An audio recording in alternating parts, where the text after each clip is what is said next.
Olá, gente. Hoje nós começamos a nossa unidade sobre Sokolovsky, continuando com algumas reflexões sobre a fenomenologia, agora de maneira um pouco mais técnica. E hoje nós vamos tratar do primeiro capítulo, provavelmente do segundo, do texto Introdução à Fenomenologia. Bom, como vocês observaram no prefácio do texto, a fenomenologia ela pode ser tratada preliminarmente como um estudo da experiência humana, daquilo que o Dilthey chamou de Erlebnis, né, e que é traduzido por experiência vivida ou por vivência na tradução fenomenológica. O texto do Sokolovsky pretende ser um manual que não tanto explica e discute com os autores da história da filosofia os conceitos da fenomenologia, mas aplica esses conceitos. No primeiro capítulo, se trata da gente contrastar a ideia da intencionalidade da consciência com a noção de sujeito da modernidade, especialmente aquela que nós encontramos em Descartes, Hobbes e Locke. Mas antes disso, é importante lembrar que a fenomenologia influenciou muito a filosofia hermenêutica no século XX. Vocês devem ter observado nas leituras que existe uma proximidade entre algumas reflexões que o autor faz aqui sobre fenomenologia e aquelas que nós vimos sobre a filosofia hermenêutica, né, sobre a complexidade do processo da interpretação, sobre a circularidade da interpretação. Vocês devem, muito provavelmente, ter observado a proximidade, em alguns casos, até dos exemplos que o Palmer usa lá naquele texto dos anos 70, com os textos com os exemplos que o Sokolovsky utiliza aqui agora. Então, a fenomenologia influenciou muito a filosofia hermenêutica, o estruturalismo, o formalismo literário, o desconstrutivismo, e os principais autores dessa tradição contemporaneamente, alguns nós já vimos, né, mas que de uma forma ou de outra são influenciados pela fenomenologia. Bom, Husserl é praticamente o pai da fenomenologia, ainda que a gente encontre lá na filosofia da vida do Dilthey certos fundamentos do pensar fenomenológico, como nós conversávamos na última aula. Além do próprio Husserl, Heidegger, Emmanuel Levinas, Jean-Paul Sartre, Maurice Merleau-Ponty, Paul Ricoeur, alguns deles sobre os quais nós já falamos rapidamente aqui. Além disso, a fenomenologia é o maior expoente no século XX daquilo que a gente chama de filosofia continental, né, que vocês, nas alturas que estão no curso, devem estar familiarizados, que é a filosofia produzida no continente europeu e em contraposição especialmente à filosofia analítica produzida na Inglaterra e nos Estados Unidos, e o pragmatismo também pode-se dizer, que é uma tradição muito mais anglo-saxônica do que continental na filosofia. Bom, e a fenomenologia lida propriamente com o quê? Agora que nós estamos tratando mais tecnicamente do assunto. A fenomenologia trata daquilo que nós podemos chamar dos aparecimentos, ou aquilo que o Heidegger, nos primeiros parágrafos de Ser e Tempo, já chama do mostrar-se do ente e do ser. Ou naquele conceito inicial que eu falei para vocês, a fenomenologia pretende ser um estudo da nossa experiência e do modo como as coisas se apresentam a nós na experiência, como a nossa consciência lida com a nossa experiência de mundo e com esse mostrar-se, com esse aparecer das coisas para nós.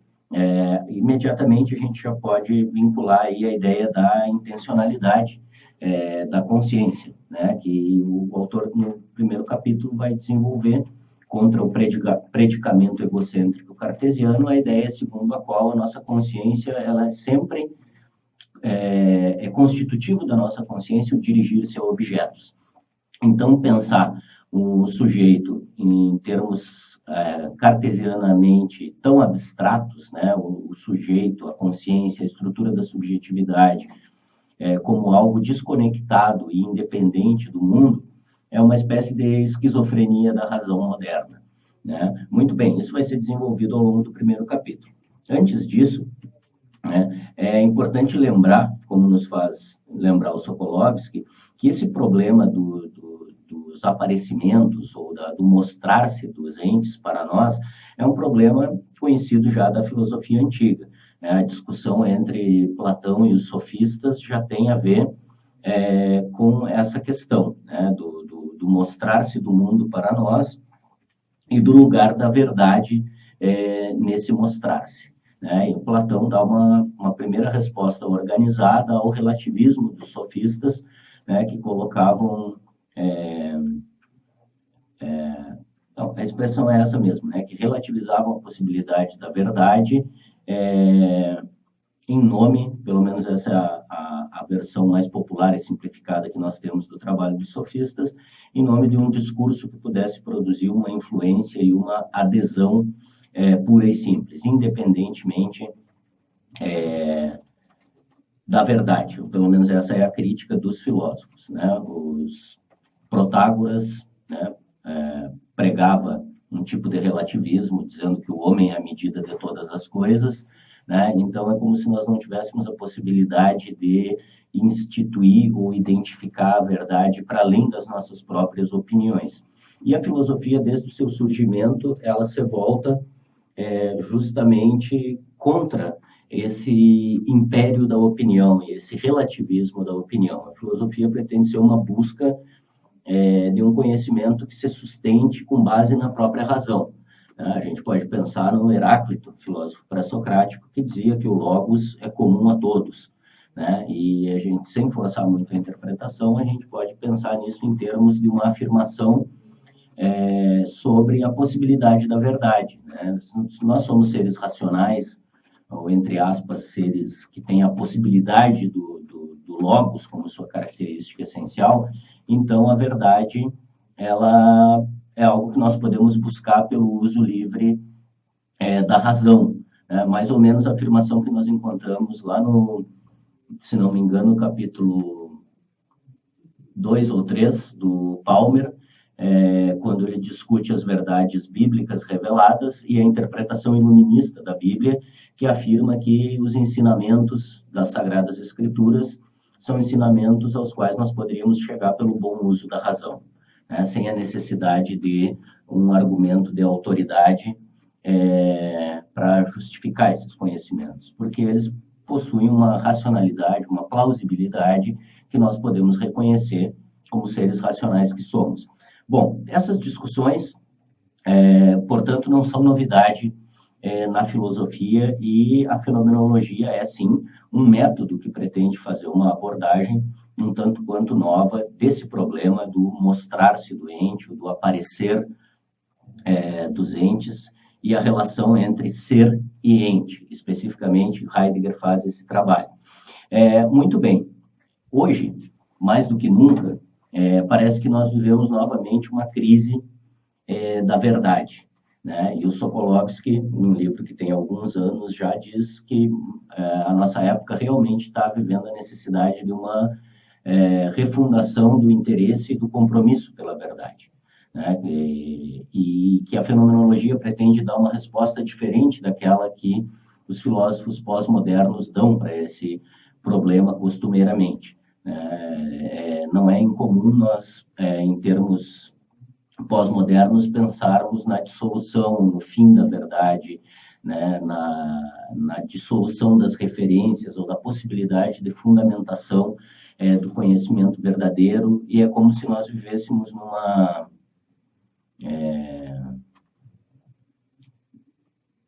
numa espécie de mar da relatividade e que nós não temos como nos agarrar a nada disso. A fenomenologia pretende se voltar contra essa aparente dissolução da possibilidade da verdade e, portanto, o autor diz que é uma filosofia que tem um potencial restaurador dos nossos compromissos com o mundo, né? Com a organização da vida, com o pensamento, com a verdade propriamente dita, a musa da filosofia. Pois bem, como é que a fenomenologia tratará fundamentalmente da questão dos aparecimentos? Lidando com três núcleos de problemas, ou três diferentes binômios que só o terceiro é uma novidade introduzida por Husserl, né? O primeiro é a relação entre a parte e o todo, ou as partes e o todo, uma reflexão largamente feita por Aristóteles na metafísica.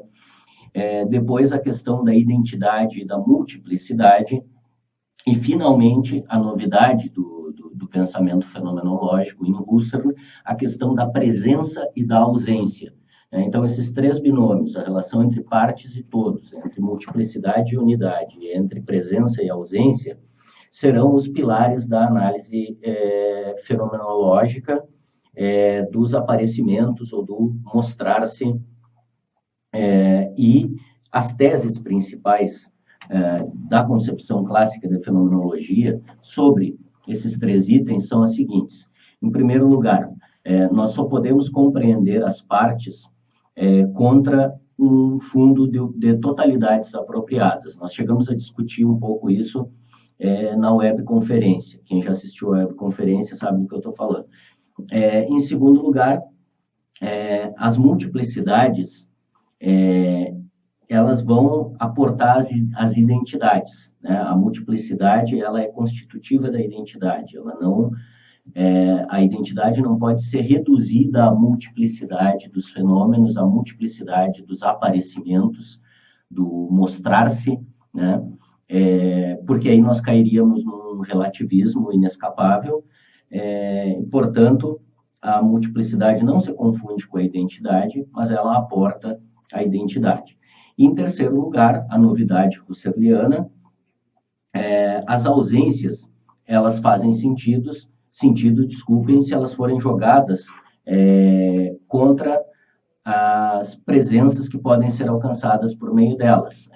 Se vocês leram o capítulo 2 com o exemplo da percepção do cubo, já dá para ter uma ideia do que ele está falando nessa relação entre presença e ausência, né? Nós podemos pensar num objeto como ausente. Ele é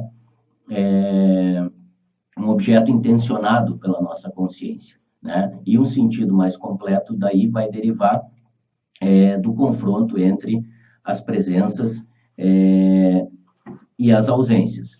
Além disso, a fenomenologia vai afirmar o quê? Que a identidade e a inteligibilidade do mundo, elas estão disponíveis nas próprias coisas, né? Não são propriedades da nossa consciência, que nós devemos buscar nas ideias, dentro do receptáculo da nossa mente, né? A questão do predicamento egocêntrico cartesiano. É uma tese da fenomenologia de que as coisas aparecem, se manifestam como são, e aquilo que nós percebemos sobre o mundo não é uma propriedade do nosso pensamento, mas é uma propriedade do mundo, né? O nosso pensamento, ou a nossa consciência, ela é um lugar do manifestar-se linguístico do mundo, da apresentação do mundo. E nesse sentido, nós nos aproximamos da ideia que está presente lá de forma incipiente no Schleiermacher, no Dilthey, desculpem, e muito claramente colocada no Heidegger, né?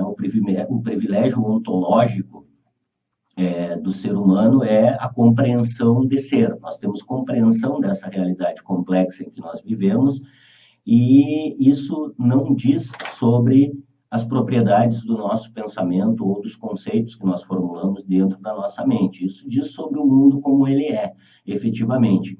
Por isso que na webconferência também nós conversamos rapidamente sobre aquela afirmação, que alguém disse que era absurdo que a filosofia não tivesse conseguido, entre aspas, comprovar a existência do mundo externo, né, nas discussões da teoria do conhecimento.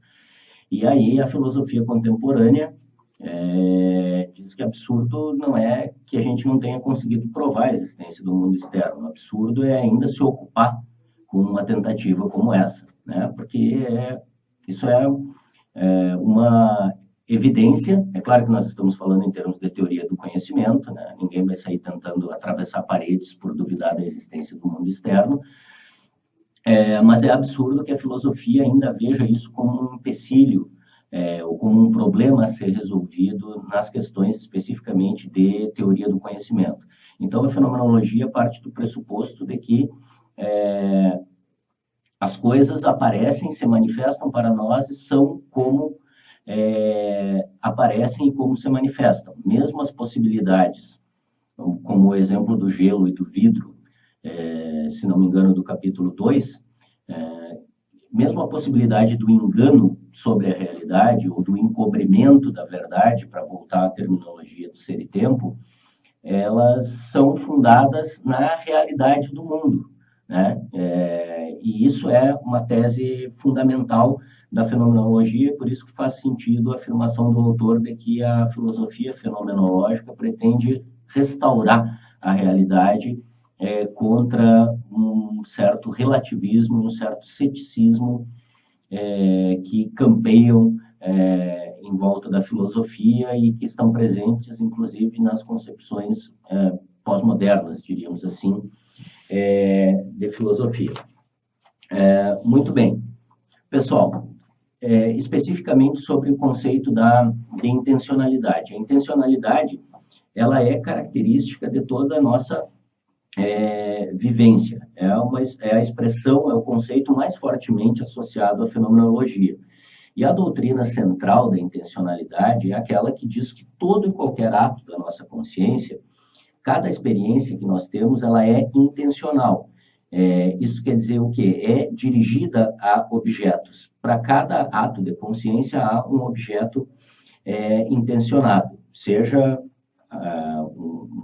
algo que nós possamos chamar de coisa, ou objeto propriamente dito, ou um outro, ou como vai ser dito mais adiante no capítulo 3, até uma multiplicidade de fenômenos, de objetos e de outros sujeitos. A questão é que é característico da consciência, é constitutivo da consciência o dirigir-se para objetos, a intencionalidade. É importante lembrar que intencionalidade não é utilizado aqui como um conceito prático, né? Intencionalidade, ou quando nós falamos em intenção, nós não estamos pensando nas intenções das nossas ações, né? No mundo prático, na vida cotidiana. O fulano foi ao lugar X com a intenção de Y, né? Ou comprou o livro X com a intenção de escrever um projeto para o mestrado ou para o doutorado. Não, está falando em intenção mental e intenção cognitiva. Essa característica que nós possuímos de compreender, captar, perceber de várias maneiras a realidade, por meio do tato, da nossa audição, da nossa visão e da formulação de conceitos relacionados com isso. Então, o sentido prático, ele é visto na fenomenologia como uma implicação desse sentido, desse sentido epistemológico que está por trás do conceito de intenção. Quando a fenomenologia pensa na intencionalidade, ela está pensando em atos mentais que fundam, ou sustentam o nosso agir prático. A fenomenologia dá um passo atrás. A ideia é analisar os fenômenos todos que se dão nesse nosso nesse manifestar-se dos entes à nossa consciência. O sentido prático é, portanto, um sentido derivado. Então, é importante afastar essa ideia, e o autor dá essa explicação demoradamente no capítulo 1, é importante afastar essa ideia de sentido prático relacionado com a palavra intenção. Bom, pessoal, a intencionalidade, como dá para perceber bastante claramente no capítulo 1, ela é uma formulação que visa justamente a dar uma resposta àquilo que foi chamado do predicamento egocêntrico da filosofia moderna. A expressão pode parecer meio estranha, mas se trata daquele raciocínio exemplar que nós também lembrávamos na webconferência, que aparece na primeira meditação do Descartes, que é agora não tenho certeza se é só na primeira, né? Mas é todo o procedimento chamado dúvida metódica que leva até a primeira certeza, que é a certeza do próprio pensamento e da existência, a partir da certeza do pensamento. Cogito ergo sum, penso, logo existo. A questão da intencionalidade da consciência, como pensada por Husserl, é uma tentativa de superar essa questão do predicamento egocêntrico da filosofia moderna, que é derivar a existência do eu, ou da subjetividade, como algo completamente isolado, diferente, separado e, a priori, destituído de mundo, né? Que é a diferença que Descartes faz nas meditações e que o Locke e o Hobbes não se distanciam dessa concepção de consciência e subjetividade. O Descartes diz, existem duas coisas no mundo, se nós pudéssemos falar uma ontologia cartesiana, né? Existe a res extensa, né? Aquilo que possui extensão, e aí está incluído o nosso corpo, e existe a res cogitans, né? Mais tarde, Descartes vai introduzir uma reflexão sobre a existência de Deus, e existe uma literatura específica sobre isso, né? Mas, inicialmente, só existem dois tipos de substância, né? A substância corpórea e a substância não corpórea, a substância cogitante, a res cogitans, né? O ser pensante. E a própria natureza de Deus está relacionada com a nossa natureza cogitante, pensante, né? Isso não é uma ideia estranha, é uma ideia bastante popularizada, né? Nós nos assemelhamos, na nossa tradição, evidentemente, nos assemelhamos a Deus justamente no atributo do pensamento, né? Mas nós temos tudo imperfeitamente, né? Nós temos a possibilidade de conhecer. Deus é onisciente, né? Nós somos espírito, Deus também é espírito, nós somos espíritos imperfeitos, Deus é perfeito. Aí, cada filósofo medieval que a gente pegar vai ter uma discussão específica sobre isso, e o Descartes, no início da modernidade, por razões fartamente discutidas na literatura filosófica, considera necessário introduzir uma prova da existência de Deus, mas a natureza de Deus ela é a mesma da nossa natureza pensante. Então, só existem duas coisas na realidade, res cogitans e res extensa. Então, aí tem uma dicotomia muito forte nisso que nós somos, né? Nós somos uma substância corpórea e nisso nós pertencemos ao mundo e nós somos uma substância espiritual pensante, né? Corpo e mente. E a mente não tem nada a ver com o corpo. Existe uma dicotomia, uma separação, uma cisão fundamental nessa concepção de homem da modernidade, e que, claro, a gente pode encontrar talvez os fundamentos, os primórdios dessa concepção na filosofia antiga, na filosofia platônica, no orfismo e por aí afora. Mas isso é uma cisão tão forte que ela ainda sustenta as nossas reflexões em diversas áreas do conhecimento até os dias atuais. O exemplo que o autor dá do professor de neurologia, que não consegue explicar como a massa cinzenta cerebral consegue produzir o pensamento, é um exemplo de como esse dualismo cartesiano ele ainda influencia e ele ainda fundamenta o nosso pensar científico sobre a realidade e o não científico também até os dias atuais. A psicologia ainda, a ideia de sujeito da psicologia ainda é muito mais tributária dessa filosofia da modernidade do que as reorientações do pensamento do sujeito na época contemporânea, seja na fenomenologia de Heidegger, seja em outros autores. Então, por mais que pareça óbvio que o nosso pensar, que a nossa consciência é dirigida para objetos, se a gente atentar para os ensinamentos da filosofia moderna e para as influências desse ensinamento ainda hoje, não é tão óbvio assim. Então, o esclarecimento acerca da intencionalidade e das consequências de pensar a consciência como consciência de, ainda são coisas muito importantes e que não podem ser negligenciadas. Bem, pessoal, por hoje a gente fica por aqui para não ficar longo demais, e na próxima aula a gente retoma a questão da intencionalidade, da consciência e dos capítulos subsequentes. Obrigado.